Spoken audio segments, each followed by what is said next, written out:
નમસ્કાર મિત્રો, આરોગ્ય જીવન યાત્રાની આપની ઝૂમ મીટિંગમાં આપ સૌ યોગી આત્માઓનું સ્વાગત છે। અવાજ આવે છે?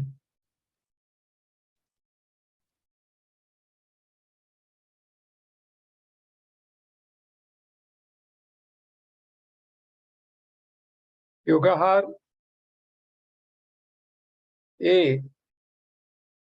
कोई सारवार पद्धति नहीं है, ये लाइफस्टाइल होनी चाहिए। जैसे हम पूरे दिन के लिए जो काम की दिनचर्या ठीक रखते हैं, बिजनेस के लिए हो या नौकरी धंधे के लिए है, इसी तरह हेल्थ के लिए हमारी एक दिनचर्या लाइफस्टाइल कैसी होनी चाहिए, इसके ऊपर हम ये बातें करते रहते हैं। ये जमाना जो है वो गूगल का जमाना है, फास्ट जमाना है। यहाँ हमको कम मेहनत में ज्यादा मुनाफा चाहिए, यानी कि हमको ज्यादा मेहनत करनी नहीं पड़े और हमको पैसा भी ज्यादा मिलना चाहिए, सेहत भी अच्छी रहनी चाहिए। तो हेल्थ अच्छी रखने के लिए ये योगाहार में हम छोटी छोटी बातें आपको बताते रहते हैं, क्योंकि योग करके ठीक रहने वालों की संख्या बहुत कम है। मैं तो 1% भी नहीं मानता हूँ।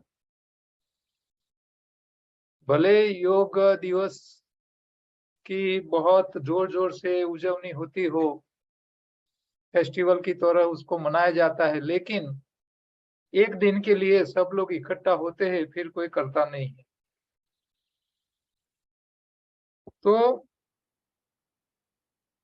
हेल्थ के लिए जो लोग के पास टाइम नहीं है, उन लोगों के लिए ये योगाहार में छोटी बातें हम बताते हैं।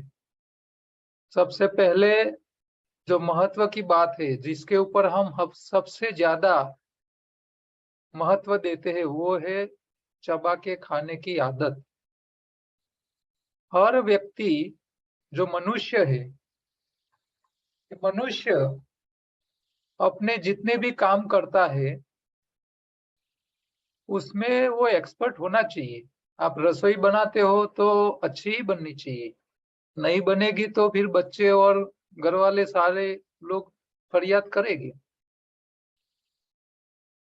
नौकरी आप करते हो तो उसको ठीक से ही करना पड़ेगा आपको। आप बिजनेस करते हो तो इसमें कमाई होनी चाहिए। आप धंधा करो, नुकसान करते रहोगे तो कितने दिन चला पाओगे।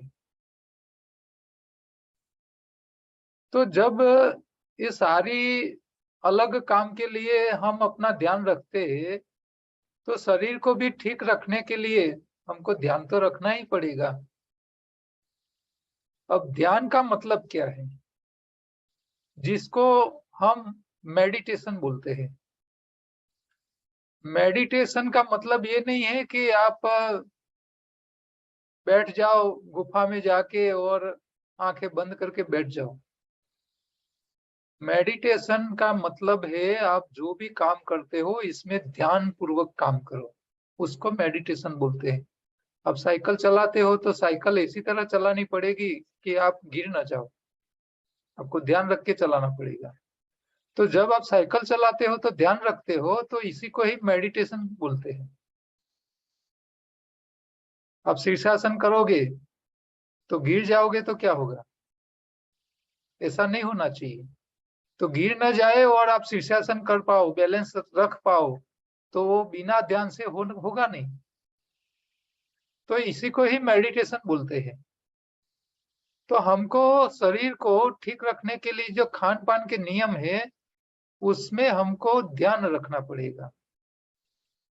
छोटी छोटी बातें का ध्यान रखना पड़ेगा, प्रयोग करना पड़ेगा। और जैसे साइकिल चलाने के लिए आप पुस्तक पढ़ लो तो आप साइकिल चला नहीं सकते, उसकी प्रैक्टिस करनी पड़ती है। बिना प्रैक्टिस आप साइकिल पढ़ाई करके नहीं सीख सकते, नहीं चला सकते, वो प्रैक्टिकल का सब्जेक्ट है। इसी तरह शरीर में भी कई बातें ऐसी है जिसका आपको प्रैक्टिकल करना पड़ेगा, बिना प्रैक्टिकल आपको पता ही नहीं चलेगा कि ये कैसे काम करता है।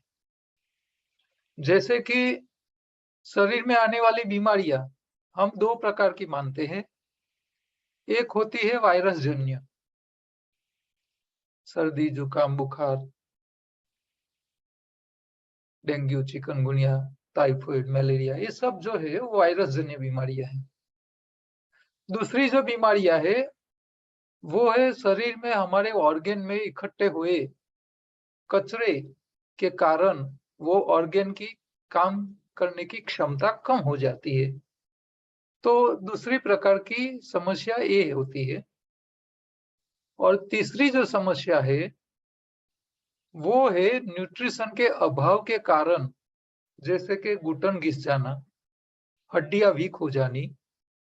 तो आपकी हड्डियां सॉफ्ट हो जाती है, आप जैसे झटका लगता है चलने में तो हड्डी टूट जाती है। तो ये वीक क्यों हो गई? तो इसके पीछे न्यूट्रिशन जिम्मेदार है।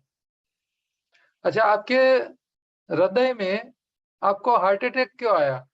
तो हृदय में कचरा जमा पड़ा है, नलियों में जाम हो गया है, कचरा ब्लॉकेज हो गया है, इसके लिए हार्ट अटैक आया। अच्छा, बुखार क्यों आया? तो आपके खून में कचरा बढ़ गया है, इसके लिए आपको वायरस जन्य बीमारी आती है। तो ये बीमारियां तीन प्रकार की जो है ये आपको समझ में आनी चाहिए। आप गाड़ी चलाते हो तो गाड़ी सही नहीं चल रही है, तो हो सकता है कि एयर फिल्टर जाम हो गया हो, सही उसको वायु मिलना चाहिए, ऑक्सीजन मिलना चाहिए, इंजन को नहीं मिल रहा है, इसके लिए गाड़ी सही तरह नहीं चल रही है। तो जिस तरह हम मशीनों में ध्यान रखते हैं, इसी तरह हमारे शरीर में कौन सी जगह कौन सा प्रॉब्लम खड़ा हो रहा है वो हमको पता चलना चाहिए, चलते रहना चाहिए। ये एक्सपीरियंस का सवाल है, अनुभव का सवाल है। आपको अनुभव से पता चल जाना चाहिए कि अरे मेरे खून में गड़बड़ी है, खून में कचरा बढ़ रहा है। जब वायरस जन्य बीमारी आती है तभी आपको पता चल जाना ही चाहिए, आपको समझ ही लेना चाहिए कि खून में कचरा बढ़ गया है। इनिशियल स्टेज पे ही आपको उसको खत्म करने का तुरंत प्रैक्टिस चालू कर लेनी चाहिए कि कचरा कम करने के लिए क्या करना पड़ेगा, आपको खाना छोड़ देना पड़ेगा, उपवास कर लेना पड़ेगा। तो ये योगाहार में ये सब बातें हम यही आपको समझाते हैं कि भाई गला पकड़ा है तो आपको और कुछ करने की जरूरत नहीं है, आपको सिर्फ और सिर्फ आपको डाइट छोड़ देना है, उपवास पे आ जाना है। हो सकता है तो निर्जला उपवास कर लो, शाम तक आपका गला छूट जाएगा। ये प्रिवेंशन हो गया, बचाव। अब मान लो आपका गला पकड़ा है और आप तीनों टाइम खाते रहोगे तो वो वायरस को कचरा खाना और मिल जाएगा, उसकी संख्या बढ़ने लगेगी। फिर वो सर्दी जुकाम छोटी थी, फिर वो हैवी हो जाएगी, वायरस भी हैवी होने लगेगी, फिर दूसरी नई समस्या आएगी, फिर आपका ऑक्सीजन लेवल कम होने लगेगा। हाँ, बुखार की जगह फिर आपको कोरोना जैसे सिम्टम्स भी आ सकते हैं। हाँ, ऑक्सीजन लेवल कम होने लगेगा, श्वास में समस्या होने लगेगी, खाते रहोगे सफाई नहीं करोगे तो समस्या बढ़ती जाएगी, फिर आपको ऐसा टाइम आएगा कि हॉस्पिटलाइज करना पड़ेगा। तो जब हमको इनिशियल स्टेज पे कोई सिम्टम्स आते हैं शरीर पे, बैलेंस बिगड़ता है, जब पता चलता है कि जीर्ण बुखार है, थोड़ा सा गला पकड़ा हुआ लग रहा है, तो तुरंत अलर्ट हो जाने की आदत आपको होनी चाहिए, आपको पता चल जाना चाहिए। जैसे आप रसोई कर रहे हो और जलने की स्मेल आती है, भले आप किचन में नहीं हो, बैठक रूम में बैठे हो, ड्राइंग रूम में बैठे हो और जैसे जलन की स्मेल आती है तो आप कैसे अलर्ट हो जाते हो? तुरंत आप अलर्ट हो जाते हो और भागते हो किचन में और गैस को बंद कर लेते हो। तो जैसे दूसरी समस्या में आप अलर्ट हो जाते हो, इसी तरह शरीर की जब जब समस्या आती है तो वायरल इन्फेक्शन में आपको ज्यादा कुछ करना नहीं है, 1 दिन या 2 दिन मैक्सिमम सिर्फ फास्टिंग से आप रिकवर हो सकते हो। अच्छा, कई लोग क्या करते हैं कि दवाई खा के उसको कंट्रोल करने के लिए प्रयत्न करते हैं। तो आपको दवाई खा के कंट्रोल नहीं करना चाहिए। क्यों? क्योंकि आप दवाई खा के वायरस को तो मार लोगे, लेकिन आपके खून में जो कचरा बढ़ गया है वो तो नहीं निकाल रहे हो। वायरस कम हो जाएगा, आपको रिलीफ लगेगी, आपको ऐसा लगेगा कि भाई सर्दी गई, बुखार गया, जुकाम गया, लेकिन आपने वायरस मार के सिर्फ आपने थोड़ी राहत की है। आपने जो जो कारण से वायरस आए थे, शरीर जो खून में कचरा बढ़ गया था, इसके लिए जो वायरस आए थे उसका तो आपने सॉल्यूशन नहीं किया है। कचरा तो वही का वही है। तो वो कचरा आगे जाके 1-2 महीने के बाद और नई समस्या, बड़ी समस्या लेके आएगा। तो बेटर ये है कि दवाई खा के सर्दी जुकाम को ठीक करने से अच्छा है उपवास करके आप ठीक करो, तो इससे आगे और नई समस्या में फंसोगे नहीं। तो जड़ को काटो, ये ध्यान रखो। अच्छा, आपके शरीर में मान लो कचरा बढ़ गया है ऑर्गेन में, उसकी समस्या है, जैसे कि आपके किडनी में कचरा इकट्ठा हो गया है तो स्टोन हो गया है। अच्छा, आपके हृदय में ब्लॉकेज बढ़ रहे हैं। तो ये वायरस जैसे बीमारी नहीं है, ये अलग टाइप की बीमारी हो गई। तो उसको आपको, आप बॉडी चेकअप करोगे, आप मान लो 5 फ्लोर का मकान है, 5 सीढ़ियों वाला, और आप सीढ़ी पे चढ़ रहे हो और 5वीं मंजिल पे पहुंचने तक आपका श्वास बढ़ जाता है, आपको थकान लगने लगती है, तो आपको अलर्ट हो जाना चाहिए कि भाई मेरे हृदय में कहीं ना कहीं ब्लॉकेज है। आपको ये पता चल जाना चाहिए, आपको अलर्ट हो जाना चाहिए कि भाई आप नीचे ग्राउंड फ्लोर से स्टार्ट किया और 5वीं मंजिल तक बिना रुके धीरे धीरे, आपको फास्ट नहीं चलना है, धीरे धीरे आप नॉर्मल वॉकिंग करते हो इसी तरह आपको सीढ़ियां चढ़नी है। और आप 5वें मंजिले पहुंचते हो तब तक आपका श्वास चढ़ जाता है, आप थक जाते हो जोरदार और आप बैठ जाते हो, तो आपको तुरंत अलर्ट हो जाना चाहिए कि आपके खून की नलियों में, हृदय में ब्लॉकेज बढ़ गया है। अब आपको उसको खाली करने का चालू करना पड़ेगा। अब जब आपके हृदय में ब्लॉकेज है तो इसका मतलब है आपके शरीर की सब नलियां, जो खून की नलियां है, 72 करोड़ नाड़ियां होती है, इसमें सब में है कचरा, सब जगह से उसको निकालना है। तो ये छोटा सा प्रैक्टिकल प्रयोग है, इससे आपको पता चलेगा कि भाई आपकी हृदय की हालत क्या है। तो आपको क्या करना है, उपवास से ब्लॉकेज जाने वाले नहीं है, ब्लॉकेज को तोड़ने पड़ेंगे, निकालने पड़ेंगे। आपको ऐसा डाइट खाना पड़ेगा, ऐसा खाना पड़ेगा, ऐसा खुराक खाना पड़ेगा कि वो आपके ब्लॉकेज को तोड़ तोड़ के कम करे। आपकी किडनी में पथरी हो गई है, आपको पेन हो गया है, आपने सोनोग्राफी करवाया और पथरी आई, डिटेक्ट हुई, तो आपको उपवास से पथरी टूटने वाली नहीं है, आपको ऐसा खाना खाना पड़ेगा जो पथरी को पिघाल दे। और दूसरा रास्ता ऑपरेशन है। तो अच्छा क्या रहेगा, ऑपरेशन करके निकालो वो अच्छा रहेगा, ऐसा खाना खाओ जो पिघाल के निकाल दे। आपको पिघाल के निकाल दे उसके ऊपर भार देना चाहिए, उसके ऊपर ध्यान देना चाहिए। ऑपरेशन कराना वो रास्ता नहीं है, ब्लॉकेज हो गए हैं तो बाईपास कराना वो रास्ता नहीं है। बाईपास कराने के जोखिम कितने हैं सबको पता है। तो ये हो गई कचरे की समस्या। अब ब्लॉकेज है तो आपको क्या करना है, तो ब्लॉकेज 2 प्रकार के होते हैं। एक तो हृदय में आपके चर्बी के गट्ठे हो जाते हैं। शरीर में दूसरे जो ब्लॉकेज होते हैं वो कैल्सिनेशन के होते हैं। आपके लीवर में जो कचरे जमते हैं, जो फैटी लीवर हो जाता है ना, इसमें चर्बी के भी गट्ठे हो जाते हैं, साथ साथ में सॉल्ट के गट्ठे, यानी कि नमक के गट्ठे, कैल्सिनेशन जिसको बोलते हैं। तो वो कचरा आपकी किडनी में जो पथरी है वो कैल्सिनेशन के कारण है, वहां चर्बी के गट्ठे नहीं है।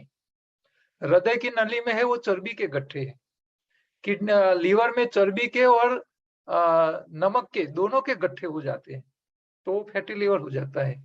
फिर चर्बी भी होती है, कैल्सिनेशन भी होती है।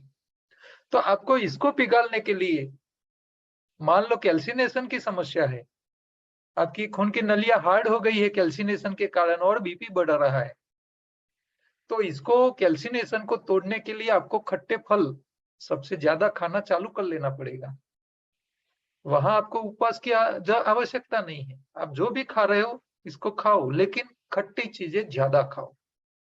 यानी कि नींबू है, संतरे है, मौसम्बी है, नारंगी है, आंवला है, पाइनएप्पल है। वजन बढ़ गया है तो उसको कम करने के लिए खट्टे फल खाना चालू कर लो, आपके खुराक में उसको बढ़ा दो।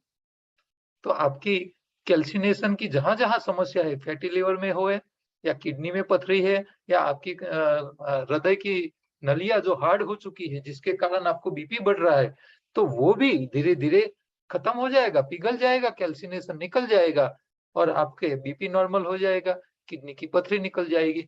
10 mm की पथरी किडनी की 3 दिन में आप निकाल सकते हो। 3 दिन आप नींबू पानी पे रहिए, आपकी किडनी की पथरी पिघल जाएगी। किसी को 2 दिन और जाएंगे, लेकिन ऑपरेशन में मत जाइए। आपकी समस्या है उसको पहले देखो, समस्या के हिसाब से आपको उसके रास्ते ढूंढने हैं। सब लोगों को एक ही रास्ते पे नहीं चलाना है। ये डाइट सिस्टम का मतलब ये नहीं है कि भी बीमारी कोई भी हो आपको एक ही काम करना है, ऐसा नहीं है, ये ध्यान रहे आपको। अच्छा, कई बार न्यूट्रिशन के अभाव से आपकी समस्याएं होती है, जैसे कि घुटन घिस जाना, हड्डियां सॉफ्ट हो जाना, बाल छोटी उम्र में कॉलेज में पढ़ रहे बच्चे और बाल सफेद होने लगे हैं, चेहरे पे चमक नहीं है, फिकास है, खून नहीं है, तो ये सब न्यूट्रिशन के अभाव की समस्या है। फिर वहां खट्टी चीज की आवश्यकता नहीं है, वहां उसको न्यूट्रिशन मिले ऐसे खुराक खाना चालू करना पड़ेगा। तो अब कैल्शियम आपकी हड्डी घिस रही है, तो घिस क्यों रही है? कैल्शियम का वह अभाव है। तो कैल्शियम कहाँ से मिलेगी? तो हरी पत्ती में, मीठी नीम, कड़ी पत्ता सबसे ज्यादा कैल्शियम वाला है। तो इसको आप आपके डाइट में चालू करो। आप जो भी खाना खा रहे हो तो हरी पत्ती, सहजन की पत्ती में भी कैल्शियम पुष्कळ होता है, मीठे नीम की, कड़ी पत्ता की में भी सबसे ज्यादा कैल्शियम होता है। तो ये सब आप डाइट में स्टार्ट करो, खाना चालू करो, आपकी हड्डियों में कैल्शियम शुरू हो जाएगा, हड्डियां सॉफ्ट हो गई है तो वापिस चालू हो जाएगा। इसके साथ साथ हरा रंग जो जाएगा, वो जो क्लोरोफिल है वो नया खून बनाएगा, नेचुरल हीमोग्लोबिन बनेगा। देखो, न्यूट्रिशन का अभाव जो होता है ना, वो 2 वजह से होता है। एक तो हीमोग्लोबिन की कमी, नेचुरल हीमोग्लोबिन की, और दूसरी न्यूट्रिशन। तो पत्ती जो है, हरी पत्ती, वो हमारे लिए ये 2 काम करती है। नया खून भी बनाता है, नया नेचुरल हीमोग्लोबिन बनाता है जो 5 तत्वों को मैनेजमेंट करता है हमारे बॉडी में, और पत्तियों का कैल्शियम है और दूसरे जो भी न्यूट्रिशन है वो हमारे शरीर के काम में ला जाती है। तो छोटी उम्र में जो कॉलेज में पढ़ने वाले बच्चे हैं, लड़कियां हैं, उनको गायनेक प्रॉब्लम होते हैं, बच्चों में भी काफी प्रॉब्लम है, सब प्रॉब्लम में आपको हरी पत्ती काम की है। अच्छा, दुबले पतले है और खट्टा खाओगे तो और दुबले पतले हो जाओगे, तो उनको जब न्यूट्रिशन की, खून की अभाव की प्रॉब्लम है, वहां आप खट्टे फल खिलाओगे तो समस्या और बढ़ेगी, कम नहीं होगी। तो कौन से व्यक्ति को कौन सी चीज के ऊपर ज्यादा भार रखना है, कौन सी चीज को डाइट में थोड़ा चेंज करना है, ये सारी बातें हम योगाहार में ही बताते हैं। तो हर व्यक्ति का डाइट, हर व्यक्ति की ट्रीटमेंट अलग अलग रहती है, क्योंकि उसकी बॉडी की जो रिक्वायरमेंट है उसके हिसाब से उसको खान पान में वो चीजें लेनी पड़ेगी। विटामिन की जो समस्या होती है, विटामिन B12 जैसी, उसके पीछे तीसरा एक कारण है, चौथा एक कारण है, वो होता है विटामिन बनाने वाले बैक्टीरिया का अभाव। विटामिन B12 आप सबको पता है कि वो खुराक में कहीं नहीं मिलता है, आप चाहे पत्ती खाओगे तो विटामिन B12 नहीं मिलेगा। पत्तियों में दूसरे न्यूट्रिशन पुष्कर है, फुल है, लेकिन विटामिन नहीं होते हैं। तो विटामिन जो होते हैं वो शरीर में पैदा करने पड़ते हैं। तो पैदा करने के लिए पैदा कौन करता है? तो वो होते हैं हमारी आंतों में रहने वाले गट बैक्टीरिया। वो डाइजेशन का भी काम करते हैं और विटामिन भी बनाने का काम करते हैं।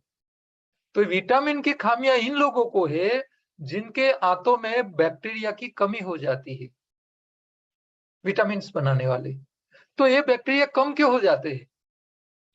क्योंकि हमारी आदत ऐसी है, जुकाम हो गया, बुखार आ गया, कुछ भी समस्या हो गई, तुरंत चने ममरे की तरह एंटीबायोटिक ले ली। आपने एंटीबायोटिक ले ली, आपके आंतों में जो बैक्टीरिया, जो विटामिन बनाने वाले बैक्टीरिया जो जिंदा थे, उसको आपने पहले मार दिया, फिर वही एंटीबायोटिक खून में जाती है और खून में बुखार के जो वायरस है या जुकाम के जो वायरस है उसको मारते हैं।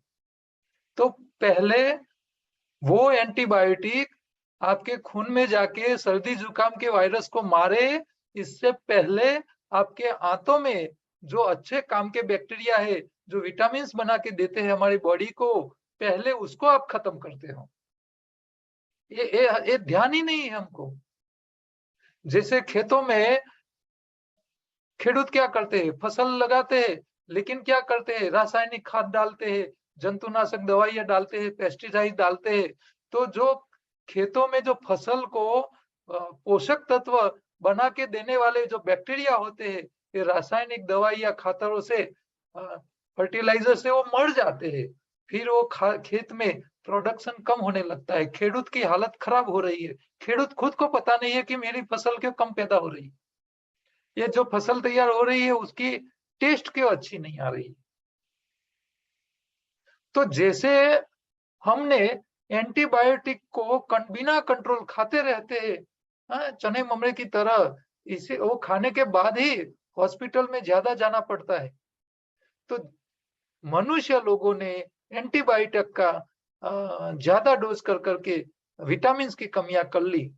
इसी तरह खेतों में फसल, तो एक कहावत है कि जब फसल ही दवाई खा के जीती है,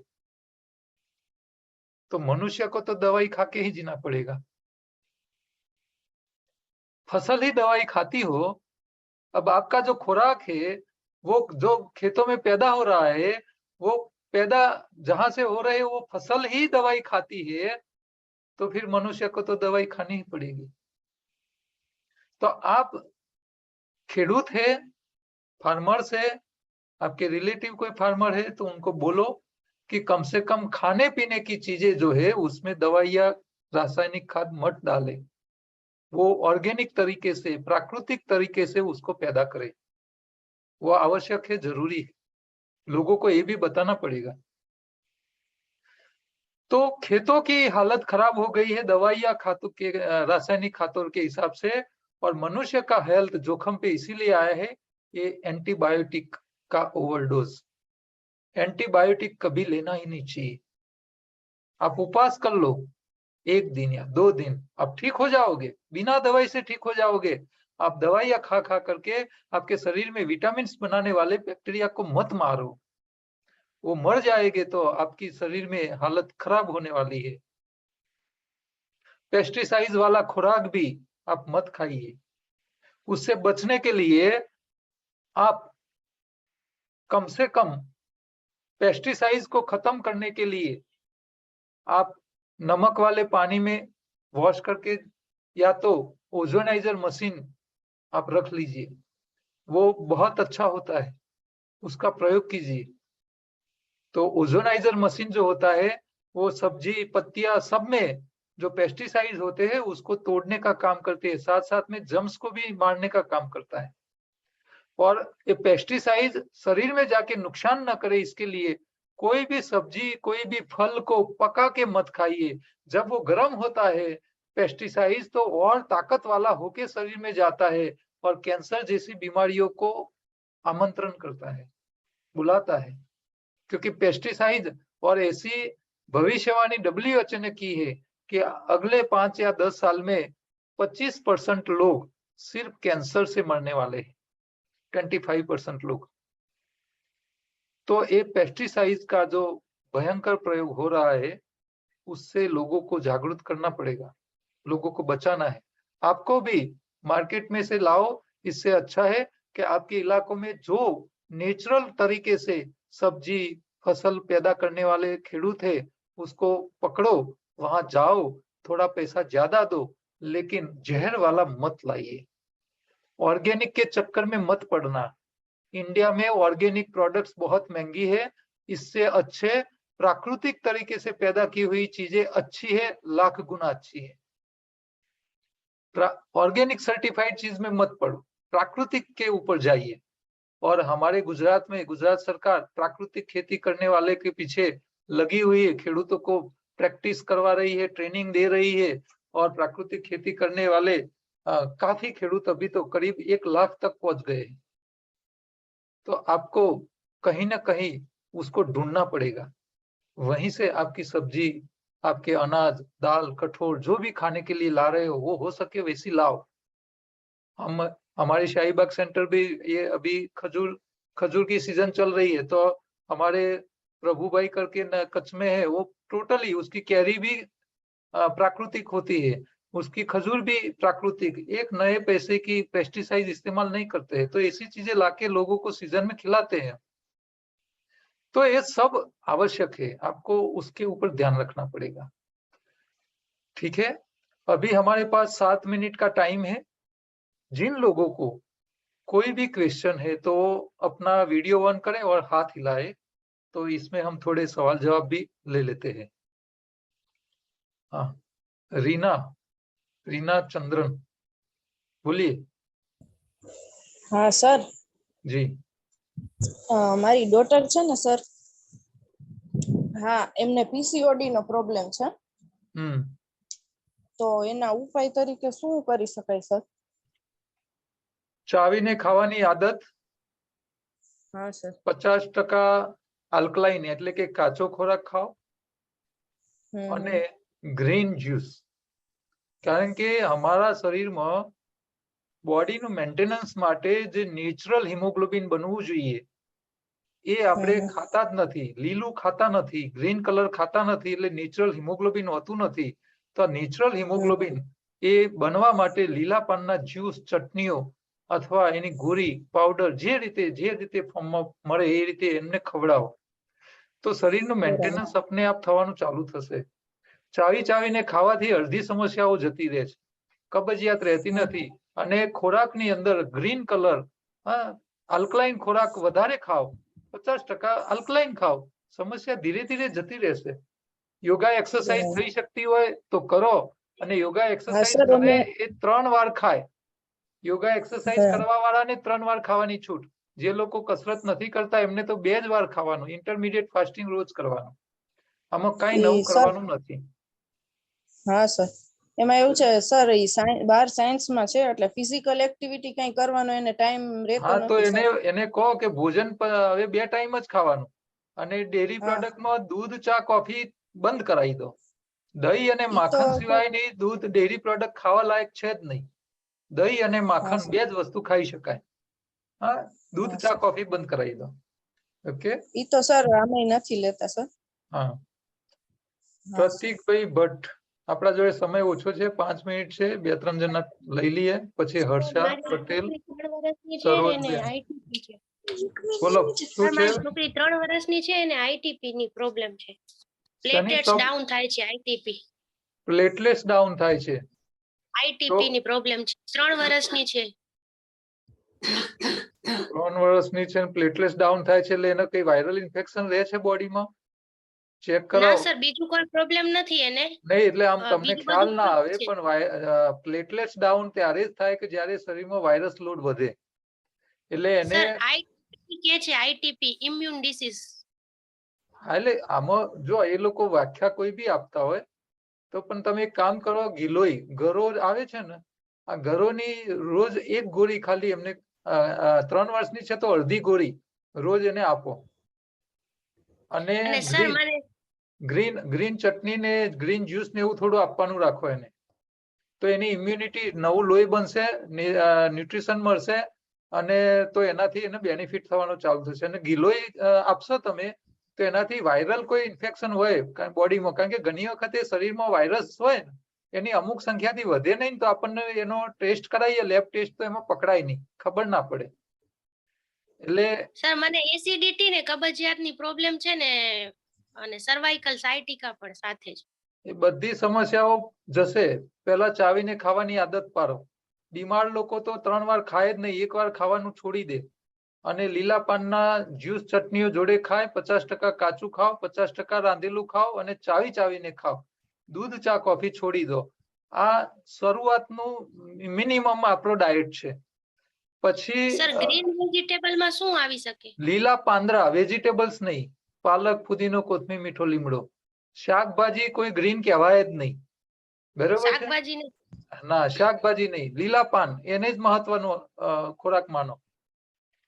તો એટલે સવારે બપોરે ત્રણે ટાઈમ ઈ જ ખાવાનું? અમારા સેન્ટર ઉપર એક વખત રૂબરૂ આવો, અમારી આખી ડાયટ સિસ્ટમ ને સમજવા આવી જાઓ એક વખતે. અમદાવાદ અને ગાંધીનગર છે, અને તમે જ્યાં જે વિસ્તારમાં રહેતા હોય સર બીજા હું જિલ્લામાં કચ્છથી છું. હા, તો કચ્છમાં અમારા છે, ખાલી મને લખીને મોકલજો. કચ્છના કોન્ટેક્ટ નંબર આલો, હું ત્યાંના નંબર આપીશ, ત્યાં જઈને મળી લેજો, બરોબર છે? હા સર. હા, હર્ષાબેન બોલો. હા, નમસ્તે સર. જી સર, મારો પ્રશ્ન એ છે કે પિત્તાશયમાં પથરી હોય તો ઓપરેશન જ કરવું પડે? ના. મારા ભાભીને પિત્તાશય ના ના પથરી ના છે તો ડોક્ટર ના, ઓપરેશન, ડોક્ટર તો ઓપરેશન કહે છે, પણ પિત્તાશયની પથરી 6-8 મહિનામાં ધીરે ધીરે ઓગળી જાય. એમને લીવર ક્લિન્જિંગ નો આખો પ્રોગ્રામ કરવો પડે. તો એનાથી નવસારીથી છો તમે? હું નવસારીથી છું, મારા ભાભી બેંગ્લોર રહે છે, તો ત્યાં એમને Okay. ડોક્ટરે પિત્તાશય કાઢવાની જ વાત નહીં તો કરી છે, મારો સર. 299 નંબરનો વિડીયો છે જે લીવર ક્લિન્જિંગ નો, એમાં એ દર અઠવાડિયે એક વખત કરે, અને મહિનાની અંદર એ 4 વખત કરશે, અને પછી ચેક કરાવશે તો એમાં ઘણો રાહત થઈ ગયેલી દેખાશે એમને. પછી એને આગળ ફરીથી કન્ટિન્યુ કરજો, તો 4-6 મહિનામાં પિત્તાશયની પથરી ઓગળી જશે. લીવર ક્લિન્જિંગ નો Okay. પ્રોગ્રામ છે આપણો. હા, હા, okay, Bhanuben sir. Padhiyar, DD Padhiyar. ફટાફટ, હવે આપણા જોડે સમય નથી. બોલો બેન, ભાનુબેન. ઓમ હા, મારા બાબાનો સાહેબ સંડાસની જગ્યાએ છે ને બળતરા બહુ થયા કરે છે, તો શું હોય શકે? પાઇલ્સ વધ્યા હોય તો એમને કહો ખટાશ તીખાશ બંધ કરે, અને અડધું કાચું ખાય, અડધું અને વધારે પડતી તકલીફ હોય તો એરંડિયા, દિવેલનું પૂમડું, રૂનું પૂમડું કરી અને મળ માર્ગે અંદર સરકાઈને રાત્રે સુવાના ટાઈમે સરકાઈ દે. બીજા દિવસે મળ સાથે નીકળી જશે. તો ત્યાં પેલી ચામડી ખરાબ થઈ ગઈ હશે તો આ દિવેલથી એમને રાહત થઈ જશે. 2 દિવસમાં રાહત થઈ જશે. બરાબર, પણ મેં ડોક્ટરને બતાવ્યું એવું તો છે નહીં, પણ બળતરા થયા કરે હા, છે. એ બળતરા છે ને, તો એમને દિવેલનો, રૂના પૂમડાનો એક પ્રયોગ કરાવો, 2 દિવસમાં જ રાહત થઈ જશે. ને એમને કહો ચા, દૂધ, કોફી બંધ કરે, અને ચાવીને ખાવાની આદત રાખે, થોડી ગ્રીન ચટણી ને એવું ખાવાનું રાખે, 50% કાચું ખાવાનું રાખો કે. બોલો ફટાફટ, અને પઢિયાર બેન, 1 મિનિટ જ છે હવે. આ બેબીને ખાંસી બહુ રહી છે, શું થાય છે? ખાંસી બહુ, બબલ્સ બહુ રહી છે, બબલ્સ ફેફસામાંથી બબલ્સ બહુ રહી છે. પૂરી ખાંસી નહીં લઈ શકતી, શું નથી લઈ શકતી? ફાકી? ખાંસી પૂરી ખુલાસીને ખાંસી નહીં લઈ શકતી. ખ્યાલ ખાંસી નથી. કહેવાય, ખાંસી? હા, ખાંસી લઈ નથી. શકાતી નથી. હા, ખાંસી નહીં લઈ શકાતી. હા, તો એને બી ડેરી પ્રોડક્ટ બંધ કરાવી દો, અને કાચું